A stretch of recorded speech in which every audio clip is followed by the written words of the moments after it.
Hello, test, test, test, check, check, check. Hello, everybody. Benjamin here. Let's do another quick video. I'll make this one quick. Some observations about, again, I know if you listen to me at all, I talk about marriage, divorce, life post divorce, raising your kids post divorce. For me, I have one child and trying to raise him in a functional manner post divorce, and trying really hard to be a good father and be a good example to him given the world around him, right? And the fact that I'll see him less than half of his upbringing. Um, and this is just the reality of life. This is post. This is post divorce, right? So, um, but I had some thoughts, and it didn't really hit me till yesterday on one of these things, and I'll lead up to that. So, I remember growing up in a single parent household, primarily with my mother.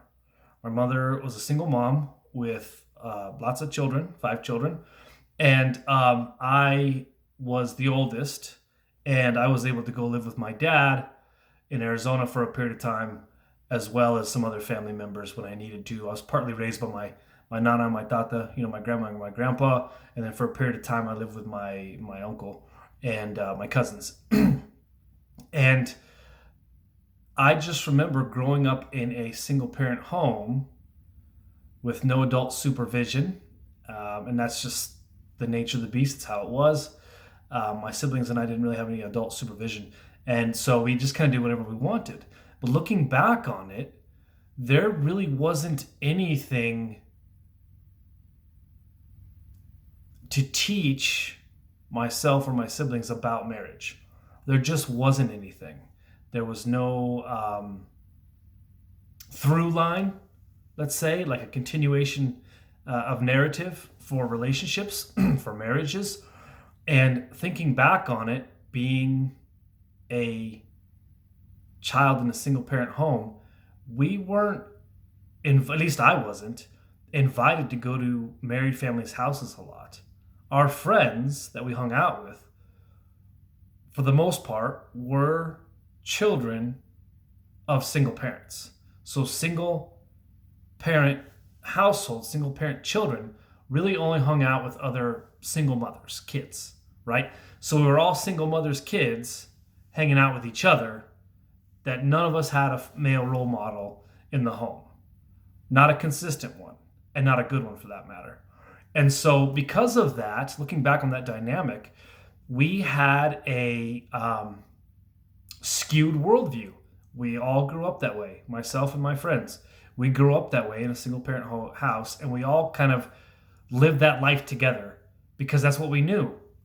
And we didn't know that that wasn't normal, right? I mean, it's more and more normal. It's been a long time since I've been a kid now, but it's more and more normal, right? So, but really at the time, I mean, especially the small town that I'm from, everybody for the most part knows each other. It's a good community. There are lots of families there. And then there was like the rest of us, the kids being raised by single moms, particularly, all raising each other, hanging out together, right? So none of us had a good worldview of what a healthy relationship looked like. Now, that carries on. As an adult, I didn't get married until I was 29. So most of my friends were already married.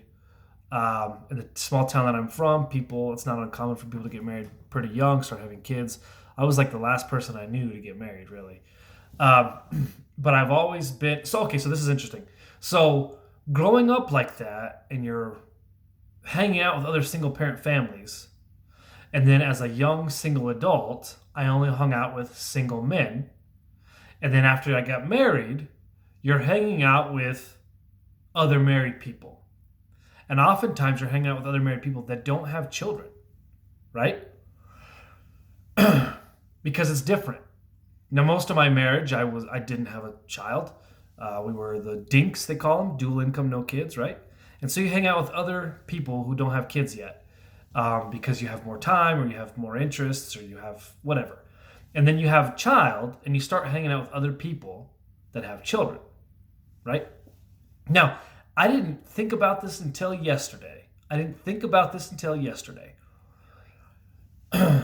noticed that now as a single father,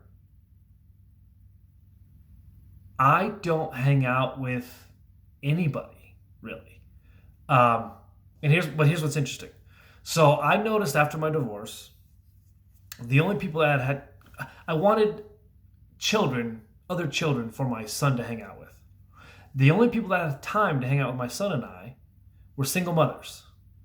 Were single mothers. No bashing to the single moms, but it took me a bit to realize the only people that have time to hang out with me and my son are single moms. I don't know any single dads. Then I do now. And so it took me a few months to realize that I was recapitulating that mode of being, that single parent mode of being. I am a single parent. God bless single parents.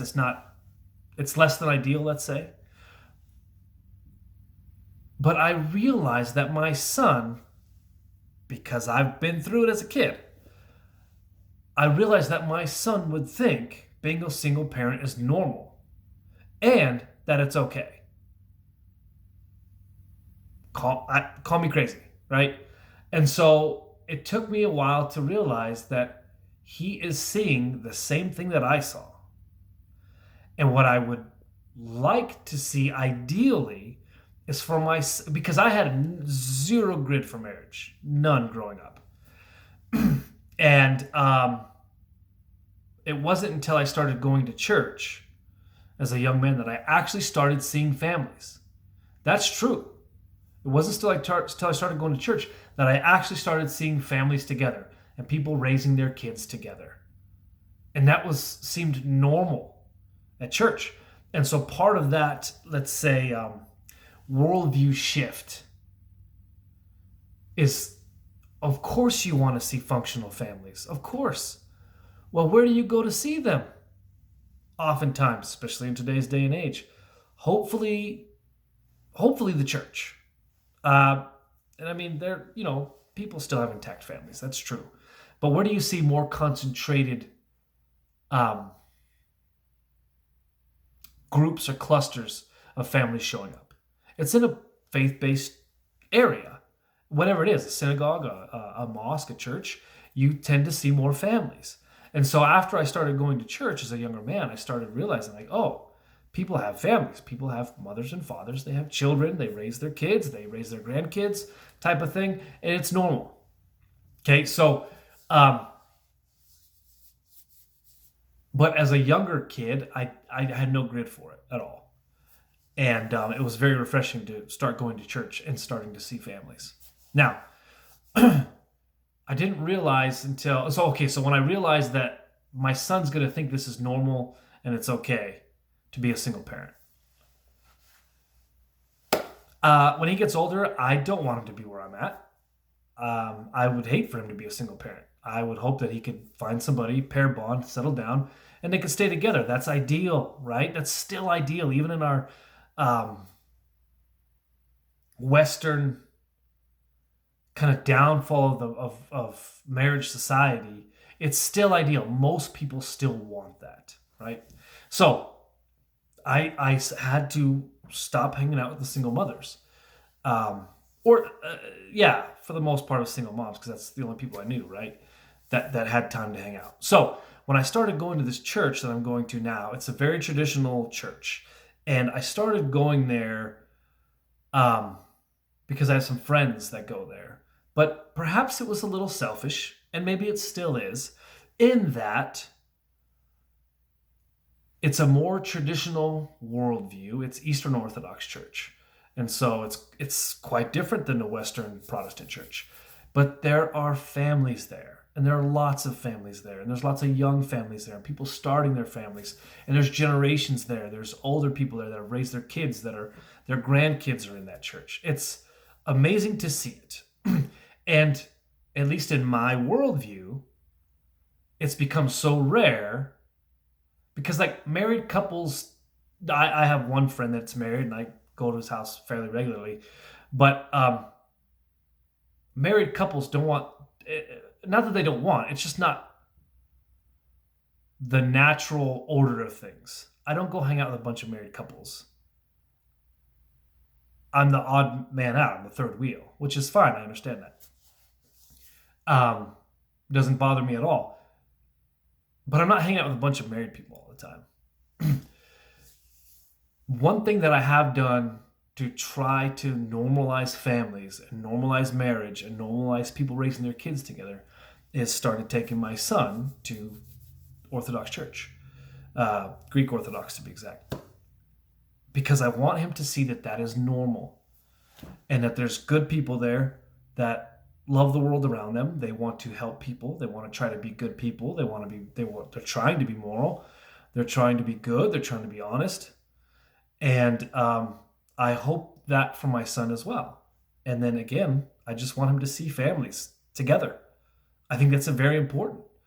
Again, because I was raised without that grid at all, I don't want to do that again for my son, right? And if he someday chooses he wants to pair bond, he wants to marry and have children, I'm all for it. And if he decides he doesn't want to either, I'm okay with that as well.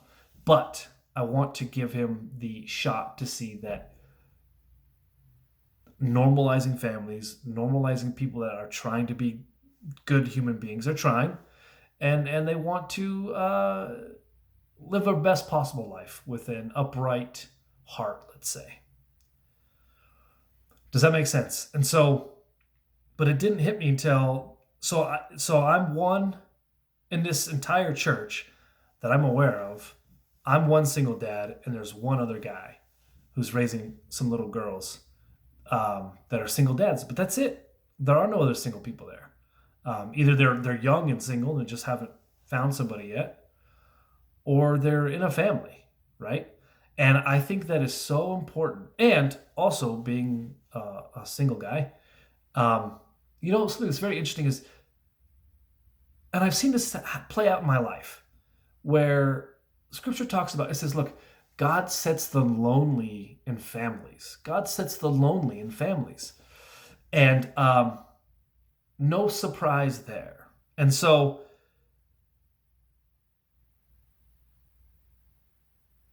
I feel like it's an important place to be. I feel like it's an important place to raise kids. And I have made good friends with these guys here at this church. They're my good friends now. And the married ones, the not married ones. And I've asked these guys that if they would do their best, and they've done a great job, to make my son feel at home there. To make my son feel at home and welcome there. Maybe I was looking too much into this, but when the divorce first started, and I was going to church,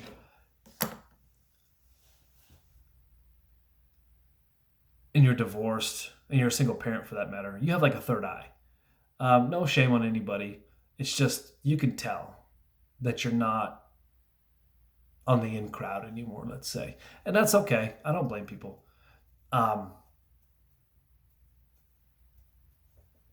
But these guys have done a great job of welcoming myself, my son, and he's a handful. But he brings so much joy wherever he goes. And boy, these, not just the guys, the people, the couples, the married people as well, have just been so good to him and to me that I hope to give him a grid for functional relationships as he grows. I hope to give him a grid for people that are wanting to be upright. I hope to give him a grid for